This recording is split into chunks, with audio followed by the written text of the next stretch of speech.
So it is absolutely critical that you as a handler are crystal clear on your personal definition of front for the dog you're working with, right?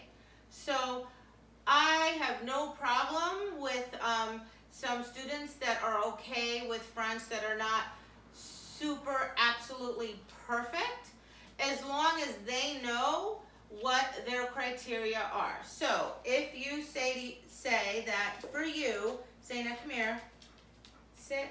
If your dog is off this much or this much, that's fine by me.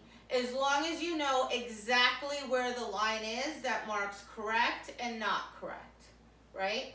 Because if you don't, you're just confusing the dog. So if I ask my dog to front and it's close to my criteria but not actually within the parameters of my criteria, and I tell the dog that's correct, now I'm just going to confuse the dog, right? Because sometimes it's correct if they're in the middle, sometimes to the side. It just gets very confusing, right? So I think it's important to be in front of a mirror or to have someone that you train with tell you when your dog is in absolute perfect front or in front within the criteria that you have chosen, right? And tell you that the picture you see when you look down corresponds to that, right? So front. So for me, that doesn't fall in my criteria, so I let her know that that's not what I want. Whoops. Front. Good girl. So it falls within my criteria because she's straight. Sit still. Down her spine, right? Her legs are out just a little bit. That's a separate issue that I have to deal with separately. I've been super busy, haven't done her core work, so she's gotten weak. So I work on that with the postures, right? But I have to know exactly what my criteria are here. So I know that when I look down and see a picture, I can tell if it's correct or not. Front, that's not correct. Whoops, because it doesn't fit my criteria. Wait, I do it over. Front. No, say now. Wait. Front. Good girl. Good girl. That's a good girl. Good girl. So I have to be careful because when I lean down too far, she tilts her head.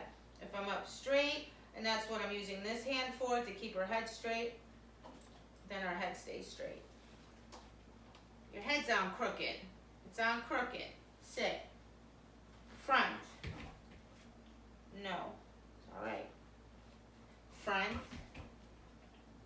No. Front. Good girl. I knew that time before she even sat she was going to hit her front. Good girl. Good girl. Again, she's not upset if she makes an error. She understands my communication system. She knows to just keep going.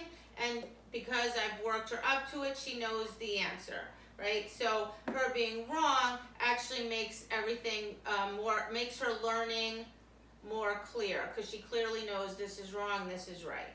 So criteria are critical, right? You need to know when you look down if the dog meets your criteria or not, and you should be able to identify it relatively quickly so your dog gets the information in a timely manner, right? So when my dog hits front, I want to be able to tell my dog right away that's correct or not, right?